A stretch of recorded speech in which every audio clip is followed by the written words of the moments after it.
다음은 베드로의 첫 번째 편지가 되겠습니다. AD 64년 네로 황제가 로마 화재 사건의 책임을 그리스도인들에게 돌리면서 기독교 박해는 잔인하고 가혹했습니다. 이런 고난과 핍박을 견디고 있는 성도들에게 힘과 격려를 주기 위해 기록된 것이 바로 베드로의 첫 번째 편지인 것입니다. 미래에 대한 강한 소망이 있는 사람에게는 현재의 시련과 고난을 오히려 기쁨으로 바꿔낼 수 있는 힘이 있습니다. 베드로는 예수 안에서의 소망을 근거로 그리스도인의 바른 삶의 자세에 대해서 이야기를 합니다. 첫 번째로는 사랑하라. 마음으로 뜨겁게 서로 사랑하라. 베드로전서 1장 22절에 기록되어 있습니다. 원수까지도 사랑하라는 예수 그리스도의 말씀입니다. 우리는 그분의 사랑에 빚진 자들임을 잊지 말아야 하겠습니다. 두 번째로는 선한 모범을 보이라. 너희 선한 일을 보고 오시는 날에 하나님께 영광을 돌리게 하려 함이라. 베드로전서 2장 12절에 기록되어 있습니다. 먼저 구원을 얻었다고 세상과 완전히 분리되어 자신들만의 울타리 안에 갇혀 살 것이 아니라 사회에서 더욱 모범을 보여야 함을 말합니다. 세 번째로는 말을 조심하라. 악한 말을 그치며 그 입술로 거짓을 말하지 말고 악에서 떠나 선을 행하고 화평을 구하며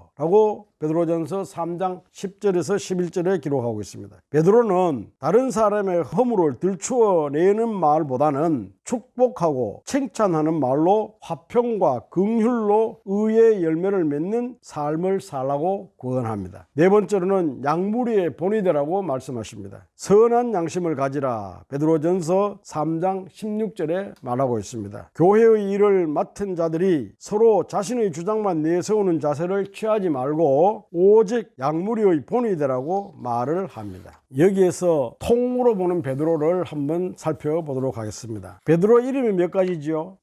베드로를 포함한 세 가지가 되겠죠. 베드로, 게바, 시몬, 이렇게 베드로를 부르고 있었습니다. 이 베드로를 통으로 한번 살펴보도록 하겠습니다. 화면을 보시면서 따라오시면 되겠습니다. 첫 번째로 갈릴리 해변에서 만남이라고 되어 있습니다. 갈릴리 해변에서 만나시다 사람을 낚는 어부가 되라 라고 하시면서 예수님께서 베드로를 만났습니다. 두 번째로는 베드로의 장모를 고쳐주십니다. 예수께서 베드로의 집에 들어가사 그의 장모가 열병으로 앓아 누운 것을 보시고 마태복음 8장 14절에 기록하고 있습니다. 세 번째로는 물 위를 걷는 베드로가 되겠습니다. 주는 그리스도시요 살아계신 하나님의 아들이시니이다 라고 말하면서 베드로가 살아계신 하나님의 아들이라고 고백을 합니다. 다섯 번째로는 반석 위에 교회를 세우리라. 또 내가 네게 이르노니 너는 베드로라. 내가 이 반석 위에 내 교회를 세우리니 음부의 권세가 이기지 못하리라 라는 말씀을 듣습니다. 마태복음 16장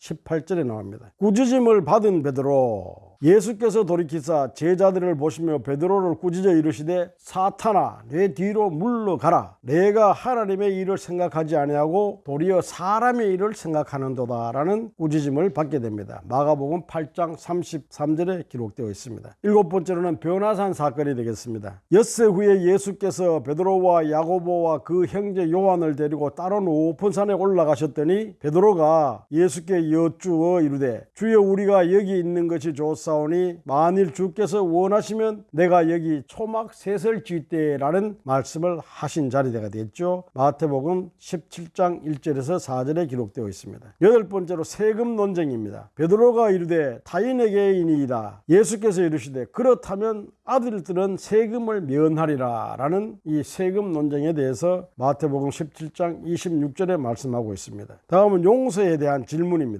베드로가 나와 이르되 주여 형제가 내게 범죄를 하면 몇 번이나 용서하여 주리이까? 7번까지 하오리까? 예수께서 이르시되 내게 이르노니 7번뿐만 아니라 7번을 70번까지라도 할지니라 라고 마태복음 18장 21절에서 22절에 말씀하고 있습니다. 유월절 준비가 되겠습니다. 예수께서 베드로와 요한을 보내시며 이르시되 가서 우리를 위하여 유월절을 준비하며 우리로 먹게 하라라고 누가복음 22장 8절의 말씀을 하고 있습니다. 11번째로 성만찬, 발을 씻기신 예수님이 되겠습니다. 베드로가 이르되 내 발을 절대로 씻지 못하시리이다. 예수께서 대답하시되 내가 너를 씻어 주지 아니하면 너와 내가 상관이 없다라고 말씀하십니다. 요한복음 13장 8절에 말씀하고 있습니다. 다음은 겟세마네의 기도가 되겠습니다. 베드로와 세베대의 두 아들을 데리고 가실새 고민하고 슬퍼하사라고 말씀하십니다. 마태복음 26장 37절에 있습니다. 말고의 귀를 자릅니다. 시몬 베드로가 칼을 가졌는데 그것을 빼어 대제사장의 종을 쳐서 오른편 귀를 베어버리니 그 종의 이름은 말고라. 요한복음 18장 10절에 기록되어 있습니다. 14번째로 세 번의 부인이 되겠습니다.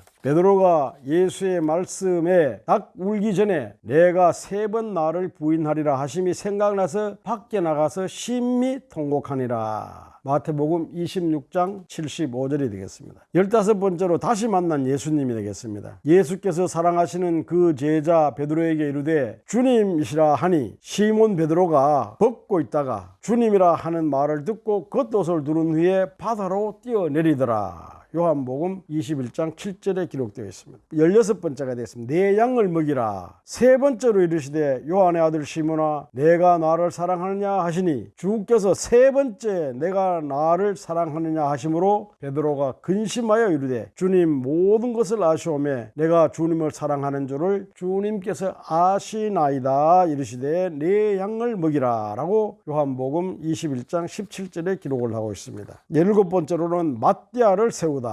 제비를 뽑아 맞대아를 얻으니 그가 11 사도의 수에 들어가니라. 사도행전 1장 26절에 있습니다. 18번째로 오순절 성령 강림과 베드로의 설교가 되겠습니다. 베드로가 이르되 너희가 회개하여 각각 예수 그리스도의 이름으로 세례를 받고 죄 사함을 받으라. 그래하면 성령의 선물을 받으리니 이 약속은 너희와 너희 자녀와 너희 먼 데 사람 곧 우리 주 하나님이 얼마든지 부르시는 자들에게 하신 것이라 하고 또 여러 말로 확증하여 권하여 이르되 너희가 이 패역한 세대에서 구원을 받으라 하니 그 말을 받은 사람들은 세례를 받음에 이날에 신도의 수가 3,000이나 더하더라 라고 사도행전 2장 38절에서 41절에 기록을 하고 있습니다. 19번째로 베드로와 요한의 사역이 되겠습니다. 제9시 기도 시간에 베드로와 요한이 성전에 올라갈새 베드로가 이르되 은과 금은 내게 없거니와 내게 있는 이것을 네게 주노니 나사렛 예수 그리스도의 이름으로 일어나 걸으라 하고 사도행전 3장 1절에서 6절에 기록되어 있습니다. 20번째로 산헤드린 2차 공회가 되겠습니다. 그들이 베드로와 요한이 담대하게 말함을 보고 그들을 본래 학문 없는 범인으로 알았다가 이상히 여기며 또 전에 예수와 함께 있던 줄도 알고 사도행전 4장 13절에 기록되어 있습니다. 아나니아 사건이 21번째입니다. 베드로가 이르되 아나니아야 어찌하여 사탄이 네 마음에 가득하여 네가 성령을 속이고 땅값 얼마를 감추었느냐. 사도행전 5장 3절에 나옵니다. 22번째로 사마리아 파송과 전도 사역이 되겠습니다. 예루살렘에 있는 사도들이 사마리아도 하나님의 말씀을 받았다 함을 듣고 베드로와 요한을 보내며 사도행전 8장 14절에 나옵니다. 23번째로 병 고침 사역, 중풍병자 애니야와 죽은 다비다를 살렸다.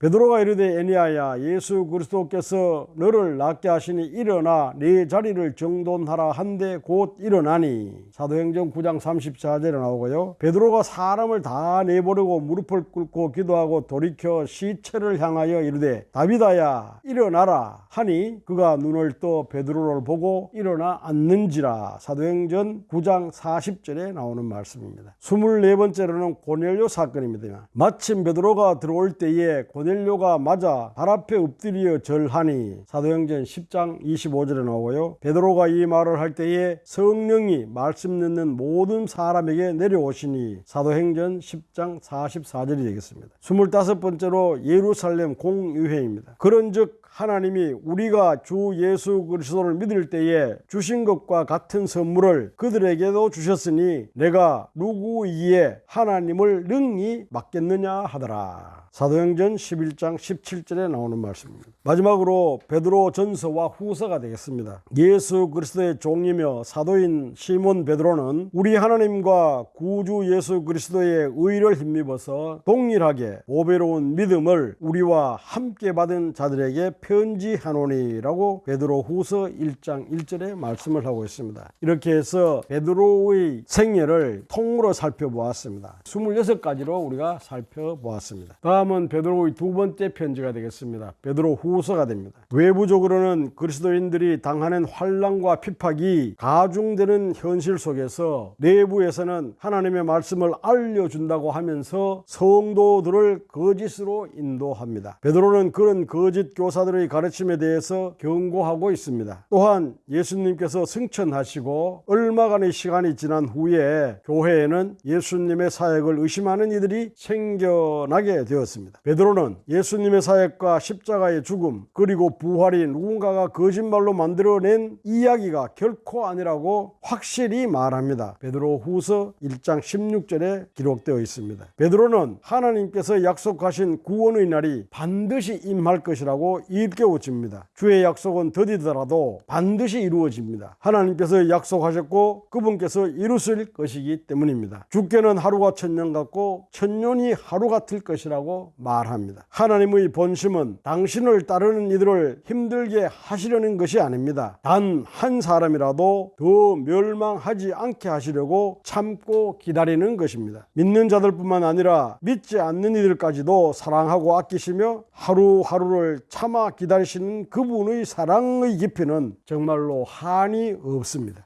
다음은 유다의 편지가 되겠습니다. 유다서는 교회가 박해를 받고 성도들 가운데 배교하는 일이 생기는 어려운 때에 더욱 믿음을 굳게 하기 위하여 교훈하는 귀한 말씀입니다. 교회가 어려움에 처하게 되었고 그들이 힘든 싸움을 싸우고 있다는 소식이 유다에게 들려왔습니다. 이에 유다는 믿음의 도를 지키기 위해 악한 세력과 힘써 싸우라고 권면합니다. 유다는 거짓 교사들에게 화가 있을 것을 경고하며 이미 예수 그리스도의 사도들이 했던 말을 기억함으로써 이러한 거짓 교사들을 따라 잘못된 길로 들어서지 말라고 말을 합니다. 예수 그리스도의 부활 사건은 그를 믿는 모든 이들이 이미 승리하였다는 중요한 의미를 가지고 있고 그러나 싸움이 완결된 것은 아니라는 것입니다. 그래서 서로의 격려와 기도가 필요하고 자신의 의지와 노력이 필요하다는 것입니다. 그렇지만 아무리 싸움이 치열해도 변할 수 없는 사실은 모든 그리스도인들이 결국에는 예수 그리스도의 승리에 동참할 것이라는 사실인 것입니다.